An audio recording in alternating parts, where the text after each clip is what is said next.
volta do líder número 17, o Claudio. Opa, quase o Giliardi. Vai pra cima do Emerson Giliardi. O Rocha vai se aproximando do Giliardi. Vale a pena prestar atenção, ó. Terceiro, quarto e quinto.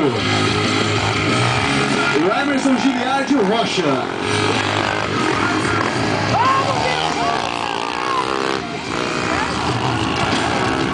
E atenção, pilotos da categoria 100 cilindradas. Posicionamento na entrada de pista.